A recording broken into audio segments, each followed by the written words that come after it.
Muy buenas noches, ingeniero Rómulo, ¿no? De todo, un saludo para toda su audiencia también y muchas gracias por esta invitación, ¿no? Y para poder compartir, bueno, la experiencia que tengo, bueno, y las opiniones que usted quisiera escuchar de mi persona, ¿no?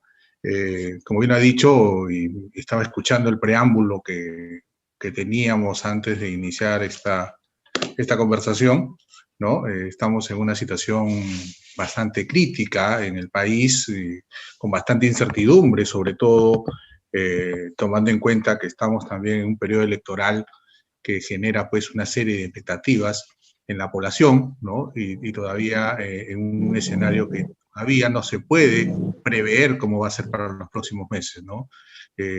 Hay mucho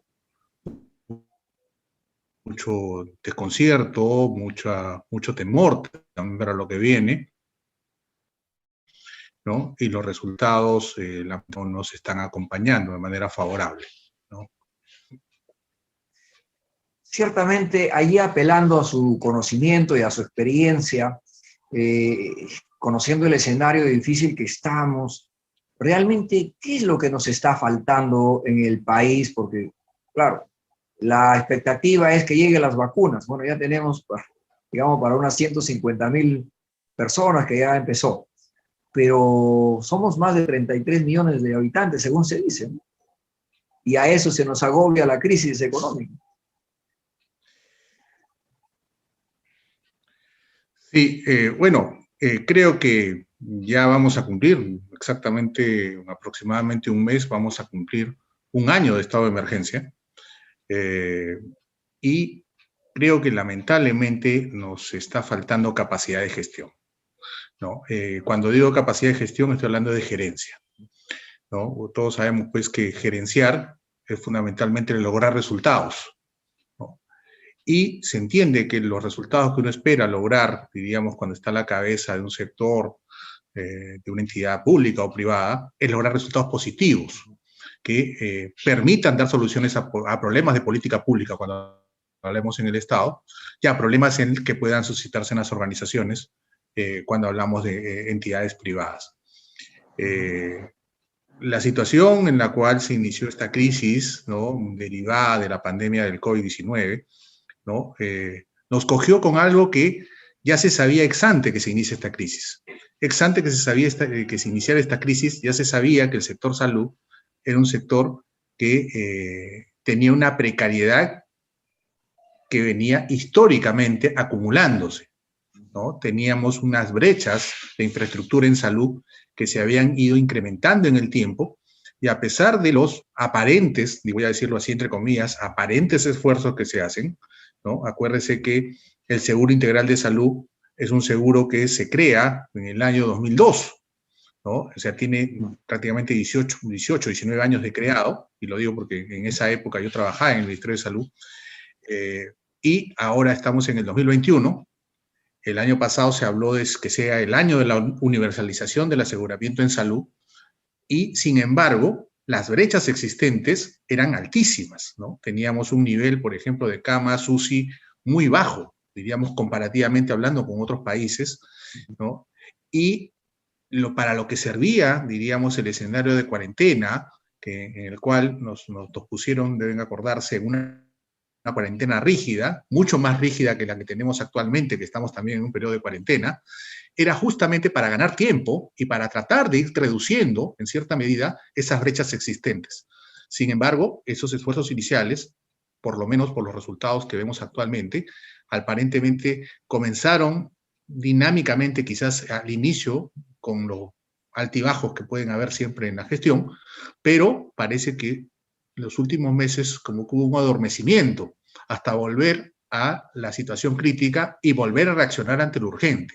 Creo que eso es una falta aparentemente de visión de lo que se venía y de la gravedad de la crisis. No era una crisis temporal, no se podía prever que sea una crisis temporal. Era una crisis que no solamente golpeaba al sistema sanitario nacional, sino sobre todo también golpeaba a la médula espinal, diríamos, del desarrollo nacional, que es nuestra economía. Y la economía, sobre todo en los sectores más vulnerables, y de las pequeñas y medianas empresas, ¿no? Mucho más que de las grandes empresas que de alguna manera tienen espaldas financieras. Sin embargo, las medidas que también se tomaron inicialmente llegaron, para no decir que no llegaron nunca, llegaron a cuentagotas, en todo caso, para las pequeñas y medianas empresas, que es, de alguna manera, yo siempre lo digo y lo repito desde hace muchos años, han sido la base sobre la cual quizás han evitado que en el país se tenga un estallido social, ¿no? Sabemos pues que antes de la pandemia teníamos alrededor de 70-73% de la población económicamente activa ubicada en el sector informal. Esto debe haber crecido por lo menos unos 10 puntos porcentuales más en estos meses. Entonces, con ese tremendo tamaño de población ubicada en este sector, que ha sido el más golpeado, evidentemente, se debió haber tenido escenarios alternativos o alternativas para poder apoyar justamente esos sectores vulnerables, ¿no? Creo que todos hemos escuchado en los meses previos las críticas que siempre se han hecho a las salidas de la población a la calle, que no se protegen, que los ambulantes paran de un lado a otro, poniendo en riesgo a mucha gente. Es cierto, lo ponen en riesgo, pero ¿qué alternativa se les daba? La alternativa de un bono que llegaba más tarde que nunca, ¿no? Y que no llegó en muchos casos. Y que en muchos casos no llegó, y al cual tenías que acceder con unas colas inmensas, ¿no? En el cual también se incubaba el virus, ¿no? No se apeló, por ejemplo, a buscar, bueno, qué capacidades tiene el Estado, diríamos, para hacer distribución, por ejemplo, en el tema de alimentos, ¿no? Yo hace algunos años trabajaba en el extinto PRONA, ¿no? Y que supuestamente eran una entidad experta, diríamos, en el tema de la distribución alimentaria a nivel nacional, ahora lo hace Caliwarma, y ellos generalmente distribuyen alrededor de 3 millones de raciones de desayunos escolares diariamente. Entonces teníamos esa capacidad instalada, experta, entre comillas, voy a decir entre comillas, porque seguramente la complejidad iba a ser mayor, pero teníamos esa capacidad de poder distribuir hasta 3 millones de raciones, ¿no? Ya no como raciones, pero sí como de repente como canastas alimentarias, hacia diferentes lugares y que pudieron hacerse de una manera gradual y periódicamente, cuando digo periódicamente podría ser cada 15 días, estar volviendo a hacer esa misma distribución para evitar que la gente salga. Sin embargo, no se intentó ni siquiera ver si era posible, con esa capacidad instalada que se tenía, poder utilizar esa estrategia. Adicionalmente, las únicas medidas, o sea, que se tomaron, diríamos, en materia económica es el famoso Reactiva Perú, ¿no? Pero en el Reactiva Perú, finalmente, a la larga, en el cual se concentraron gran cantidad de recursos de nuestras reservas internacionales, fundamentalmente han ido en apoyo de la gran banca, ¿no? Y en apoyo de la gran empresa, ¿no? En el cual siempre dicen, ¿no? O sea, pero hay una gran cantidad de pequeñas y medianas empresas que han accedido. Sí, pero las pequeñas y medianas empresas que han accedido son, en términos relativos, mejor dicho, en términos absolutos de dinero, una cantidad ínfima respecto al total que ha sido distribuido. Entonces, se quería privilegiar o evitar que se rompa la cadena de pagos. Bueno, la cadena de pagos se rompió, ¿no? La cadena de pagos se ha roto desde hace algún tiempo. Ya cuando yo hago comparaciones, por ejemplo, de cuál iba a ser el año pasado el impacto económico que iba a tener en el país la pandemia, ¿no? Ya se preveía desde meses antes de finalizar el año que el Perú iba a ser el segundo país de América Latina que iba a tener el impacto económico más fuerte en cuanto a caída de su PBI. Y finalmente eso se ha dado, ¿no? Muy por encima de otros países sobre los cuales no eran considerados como éramos considerados nosotros ejemplo en materia de manejo macroeconómico, ¿no? Acuérdense cuántos años nos han dicho que somos ejemplo en el país en materia macroeconómica, en manejo de las finanzas sanas, buen manejo del déficit fiscal, buen manejo del control de la inflación, una serie de aspectos de política económica que se han manejado muy bien, pero sin embargo, ante una crisis, hemos los que hemos respondido de peor manera. O sea, éramos los mejores alumnos y finalmente en un escenario de crisis fuimos los peores en ejecutar. O sea, nos pasamos de la teoría, en la práctica, nos fuimos contra la pared, perdón. Entonces, ese es un problema que también nos tiene que hacer revisar, ¿no? Y es algo que usted debe recordar, la audiencia quizás también, que en las últimas campañas electorales, estoy hablando fundamentalmente la de 2016, la de 2011, una de las cosas que más se criticaba al modelo económico que tenemos era el tema de la distribución del ingreso, ¿no? Se hablaba mucho del tema del buen manejo de las finanzas a nivel macroeconómico, pero en cuanto a la distribución del ingreso, todavía teníamos una brecha muy fuerte por cerrar, ¿no?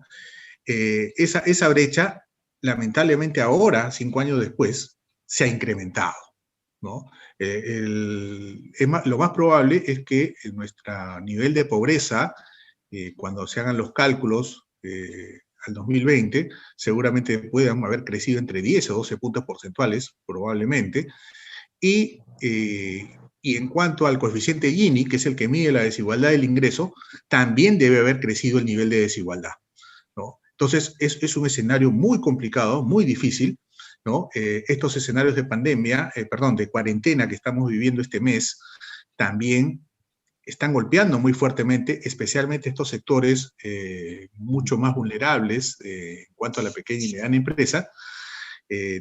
Muchos de ellos han hecho muchos esfuerzos en estos meses para tratar de sobrevivir y tratar de encontrar soluciones creativas de negocio para poder subsistir en el tiempo. Estamos viviendo pues una etapa en la cual tenemos que ser muy creativos, estamos en plena época de transformación digital, como que tanto se dice, pero se tienen que dar condiciones, apoyos adecuados y sobre todo estrategias, ¿no? Estrategias para lograr algo. Ajá. Doctor, sin duda usted ha hecho una lectura ajustada en síntesis, pero totalmente objetiva, con indicadores reales.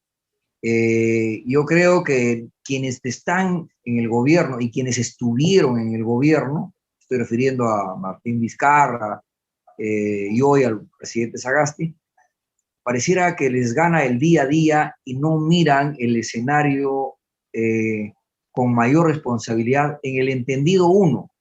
Porque usted ha hablado del ex-PRONA, o sea, existe el know-how, existe la forma, ¿y por qué desgastarnos? O sea, desgastar tiempo y gastar dinero y llegar tarde y algunas veces cuando ya esa persona no está, por último, porque nuestro incremento de pérdida de vidas no ha disminuido, está creciendo, está avanzando, esta segunda ola está golpeando fuerte, estamos otra vez hablando que no hay camas UCI, estamos hablando que no hay el oxígeno, entonces hay preocupación, o sea, ni la primera ola aprendimos y ahora estamos recibiendo un golpe mucho más fuerte.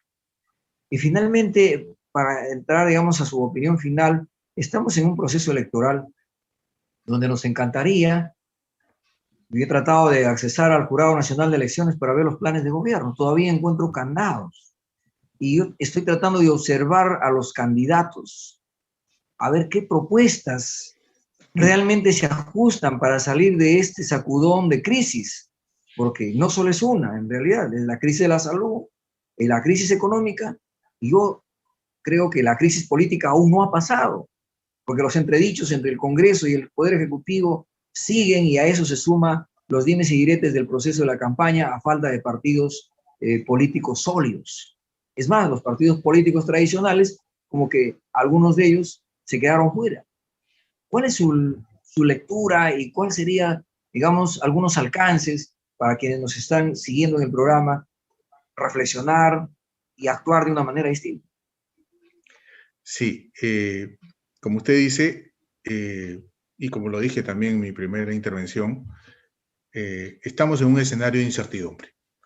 Y eso generalmente se da en un proceso electoral. Todo proceso electoral siempre genera un tema de incertidumbres, hay una demora en toma de decisiones en el tema de inversiones, por ejemplo, que tienen que hacer los inversionistas, sean privados especialmente, demoran en tomar decisiones para poder tener más o menos una perspectiva de cuál podría ser la tendencia que pudiera seguir en el gobierno, ¿no? Yo creo que a cualquier candidato ¿no? Que pueda acceder al gobierno, ¿no?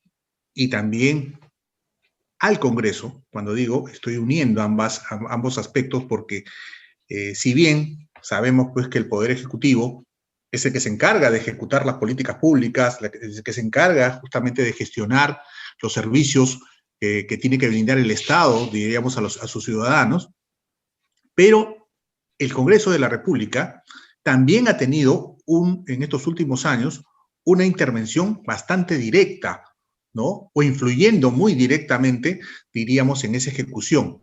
Y es ahí donde se ha venido a ver el conflicto que hemos observado, diríamos, en los últimos años. Y ese conflicto, bueno, diría, bueno, no te metas en temas que no te corresponden, ¿no? Esa sería la recomendación más simple. Pero a veces el hecho de no meterse en temas que no te corresponden también tiene que ver con la calidad de la ejecución o de los actores que están a cargo de la gestión de gobierno, ¿no? Desde hace muchos años tenemos la Política Nacional de Modernización de la Gestión Pública y se habla de un servicio civil meritocrático, por ejemplo. Cuando se habla de un servicio civil meritocrático, es el acceso de los mejores a los mejores puestos públicos, a los que sean más capaces, dirijan realmente las instituciones del Estado. Creo que, con muy honrosas excepciones, ha habido muchas falencias, por ejemplo, en esas elecciones, a veces de escoger a los mejores para ciertos puestos directivos en el Estado. Eso es algo que tiene que tomar en cuenta, creo, el próximo gobernante, de rodearse de los mejores equipos técnicos y políticos, ¿no? Quien ingresa a la administración pública tiene que tener una combinación de ser un tecnipolis, técnico, pero también político, porque los políticos son los que toman las decisiones de políticas públicas. Entonces hay que saberse entender en ambos aspectos. El otro elemento que también creo que cualquier candidato tiene que tomar en cuenta es que hay dos elementos fundamentales que hay que atacar, ¿no? La política sanitaria, ¿no? Que se va a tener que tomar para estos años, y la política económica, que debe buscar hacer que nuestro país comience a reactivarse en un escenario bastante complicado. Y digo bastante complicado todavía, porque si bien las primeras vacunas han llegado, ¿no? Probablemente seamos uno de los últimos países que termine de vacunar a su población. Probablemente, digo. ¿No? Quiero ser optimista de que eso se pueda revertir, ¿no? Hay algunas noticias aparentes que dicen que se están ya firmando algunos contratos con algunas empresas para traer más vacunas, pero lo cierto es que hasta ahora la cantidad, como dijo usted al inicio, es muy, muy pequeña todavía como para garantizar ello. Y cuando digo eso, es que no es lo mismo llegar, ¿no? Como comentaba en familia hace unos días, probablemente en el 2023 o 2024 la gran mayoría de peruanos estemos vacunados, probablemente. Pero el problema va a ser que en el 2022 quizás la gran mayoría de países que nos rodean ya estén vacunados. Entonces vamos a estar de igual, ¿no? Entonces ahí en esa carrera, diríamos por el desarrollo, no podemos perderla. Y es algo que creo que nuestros candidatos tienen que mirarlo con mucho cuidado, ¿no? Porque está en juego, diríamos, el futuro de nuestros ciudadanos, de nuestro país, y también la pérdida de confianza en sus autoridades, ¿no? Nosotros estamos... Que de por sí, doctor, que de por sí la confianza, digamos, en este momento es bien, esa es otra crisis, ¿no? Por el mismo avance de la corrupción y los dimes y diretes y la inestabilidad que se da. En un quinquenio vamos a tener 4 presidentes y 5 con el que vamos a elegir en abril. O sea, es inaudito, cumpliendo 200 años. Estamos en el año del Bicentenario y presentando un resumen realmente, diría yo, vergonzoso desde el punto de vista de la política, de la institucionalidad.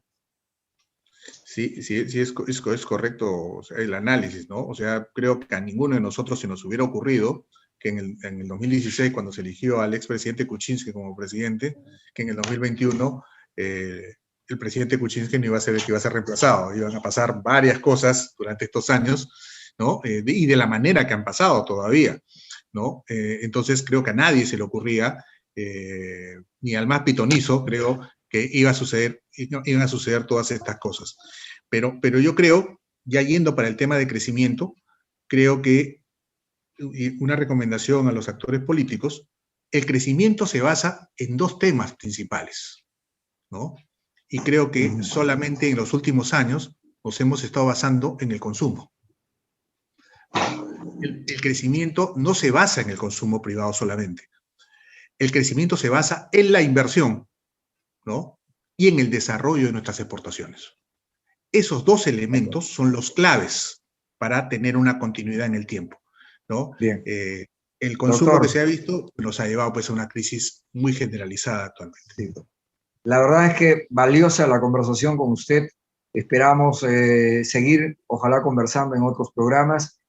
Necesitamos seguir alcanzando información, reflexión, aportes, porque la experiencia suya, el conocimiento de verdad, es que el país necesita no solo corazón, sino necesita sensatez y necesita tener visión de futuro con mucha responsabilidad. ¿Qué cosas queremos dejar para las próximas generaciones? Ahí está nuestra responsabilidad.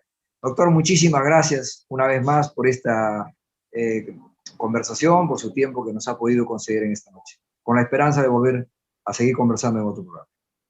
Muchas gracias por la invitación, señor Rómulo, y bueno, muchas gracias a su audiencia.